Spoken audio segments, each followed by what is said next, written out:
7 मई 2025 जब पूरा देश ऑपरेशन सिंदूर के बाद भारतीय सेना की स्ट्राइक का जश्न मना रहा था, तब हरियाणा के एक आम स्टूडेंट के फोन से सेंसिटिव मिलिट्री डिटेल्स सरहद पार भेजी जा रही थीं। लेकिन इस पूरे एस्पियोनाज नेटवर्क का सुराग किसी हाईटेक सैटेलाइट या इंटेलिजेंस एजेंसीज ने नहीं, बल्कि फेसबुक पर स्क्रॉल कर रही एक 52 साल की हिंदी टीचर ने पकड़ा। ये कहानी शुरू होती है एक धार्मिक यात्रा से और वहां से मुड़ती है एक ऐसे डिजिटल हनी ट्रैप की तरफ जिसने आखिर में एक साधारण लड़के को देश से गद्दारी के मोड़ पर ला खड़ा किया। आइए शुरुआत वहीं से करते हैं। मस्तगढ़ चीका हरियाणा के कैथल जिले का एक छोटा सा गांव। इसी गांव में रहता था विक्रम, किसान का बेटा, शांत स्वभाव, कम बोलने वाला, पटियाला के कॉलेज में एमए फर्स्ट ईयर का स्टूडेंट। गांव वाले उसे पसंद करते थे, किसी को उससे कोई शिकायत नहीं थी। लेकिन नवंबर 2024 में विक्रम ने एक ऐसा फैसला लिया, एक ऐसा फैसला जिसने उसकी पूरी ज़िंदगी बदल दी। उसने करतारपुर कॉरिडोर के रास्ते पाकिस्तान जाने का प्लान बनाया, वही रास्ता जो सिखों को करतारपुर साहिब गुरुद्वारे तक ले जाता है। घर में उसने बताया, धार्मिक यात्रा पर जा रहा हूँ। घर वालों ने हामी भरी, गाँव वालों ने आशीर्वाद दिया, लेकिन वहाँ जो हुआ कि किसी को भनक तक नहीं थी। दर्शन के बाद वापसी से पहले विक्रम की मुलाकात हुई एक लड़की से, हिंदी बोलने वाली, हंसमुख, बातूनी। उसने कहा, हम दोनों देशों के बीच नफरत क्यों, दोस्ती होनी चाहिए। विक्रम को अच्छा लगा। नंबर्स बदल गए। विक्रम भारत लौट आया, लेकिन वो नंबर एक जाल की शुरुआत थी। ये था हनी ट्रैप, आईएसआई का सबसे पुराना, सबसे कामयाब हथियार। क्या आप जानते हैं कि दुनिया भर की इंटेलिजेंस एजेंसी हनी ट्रैप को इतना खतरनाक क्यों मानती है? क्योंकि इसमें निशाना किसी देश की दीवार नहीं, बल्कि एक इंसान का अकेलापन और उसका भरोसा होता है। जब कोई युवा डिजिटल दुनिया में किसी अनजान चेहरे से जुड़ता है तो शुरुआत में बातें आम होती हैं, फिर वो निजी होती चली जाती हैं। फिर एक दिन उस लड़की ने कहा, आपके कॉलेज के पास टेंट भी है ना? बस देखना है वहाँ कैसा माहौल है, कुछ फोटोज भेज दो ना। विक्रम ने पूछा, क्यों? जवाब मिला, अरे बस क्यूरोसिटी है। आप तो दोस्त हो। विक्रम ने फोटोज भेज दी और यहीं से शुरू हुआ वो सिलसिला जो महीनों तक चलता रहा।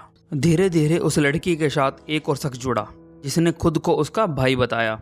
इस बार बात सीधी थी, तुम हमारी मदद करो, हम तुम्हें पैसे देंगे। बस कैंट की जानकारी चाहिए, डिप्लॉयमेंट कहाँ है, कितने सैनिक हैं, कौन कौन से वाहन आ जा रहे हैं। विक्रम घबरा गया। उसने मना करने की कोशिश की, लेकिन उधर से जो जवाब आया उसने उसके पैरों तले से ज़मीन खिसका दी। जवाब था, तुमने पहले ही खुफिया तस्वीरें भेज दी हैं। अगर ये पुलिस तक पहुंच गई तो सोचो तुम्हारा और तुम्हारे परिवार का क्या होगा। विक्रम समझ गया। वह एक ऐसे चक्रव्यूह में फंस चुका था जहां से बाहर निकलने का रास्ता सिर्फ जेल या मौत की तरफ जाता था। दिसंबर 2024 से मई 2025 तक 5 महीने विक्रम वही करता रहा जो उसे कहा गया। टेंट के बाहर घूमना, फोटो वीडियो बनाना, आर्मी वाहनों की टाइमिंग नोट करना। हर रोज उसका बैंक अकाउंट डिजिटल करेंसी से भरने लगा। लेकिन क्या पैसे की यह चमक उसके चेहरे के खौफ को छुपा सकती थी? बिल्कुल नहीं। फिर आया 7 मई 2025, ऑपरेशन सिंदूर का दिन। भारत ने पाकिस्तान में आतंकी ठिकानों पर स्ट्राइक की।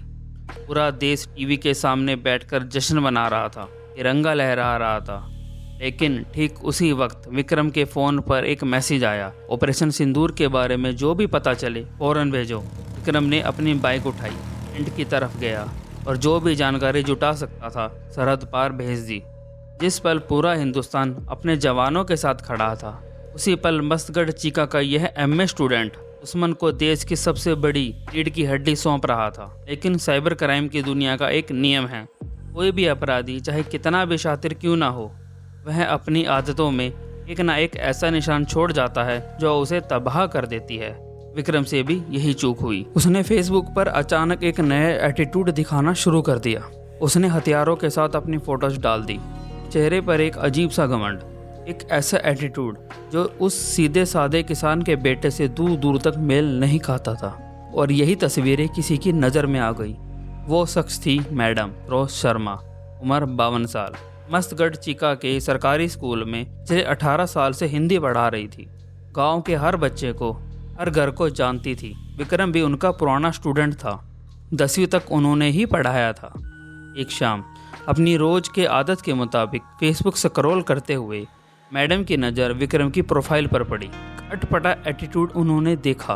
पहले तो उन्होंने सोचा शायद बस दिखावा हो, आजकल के लड़के सोशल मीडिया पर हवाबाजी के लिए ऐसा करते ही हैं। लेकिन जब उन्होंने विक्रम की टाइमलाइन को थोड़ा और गहराई से खंगाला तो उनका माथा ठनक गया। वहाँ पाकिस्तान की तारीफ थी, वहाँ की कुछ अनजान जगहों की फोटोज थी और नीचे कुछ ऐसे अजीब से कोट्स और कमेंट्स थे जो एक आम भारतीय स्टूडेंट की सोच से बिल्कुल परे थे।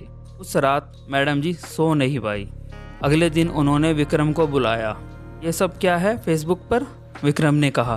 कुछ नहीं मैडम जी, बस यूं ही। लेकिन उसकी आंखें कहीं और देख रही थी। 18 साल के तजुर्बे से मैडम जी जानती थी झूठ बोलता बच्चा कैसा दिखता है। मैडम जी ने हिम्मत जुटाई। उसी शाम उन्होंने अपने एक पुराने स्टूडेंट को फ़ोन किया जो अब कैथल की पुलिस में तैनात था। उन्होंने कहा शायद मैं गलत भी हूँ, लेकिन विक्रम की फेसबुक पर कुछ ऐसा है जो ठीक नहीं लग रहा। स्क्रीनशॉट्स भेजे गए।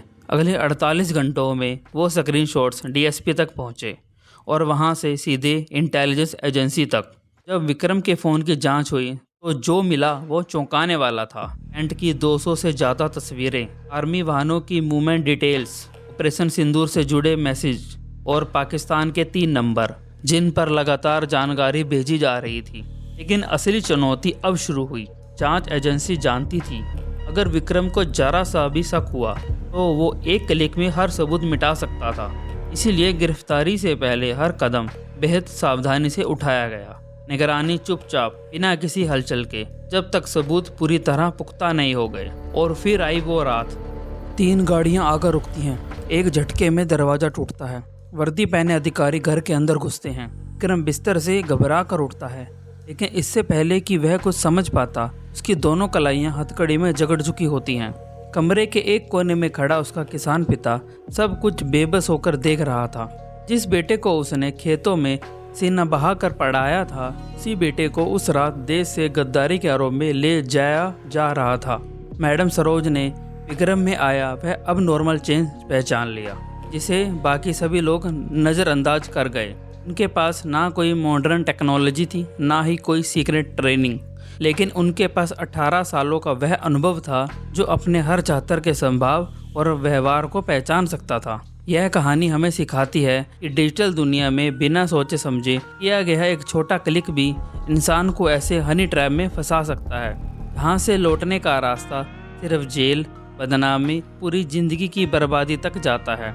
इसीलिए अपने दोस्तों और परिवारों को digital safety, social media scams और हनी ट्रैप जैसे चालों के बारे में ज़रूर जागरूक करें।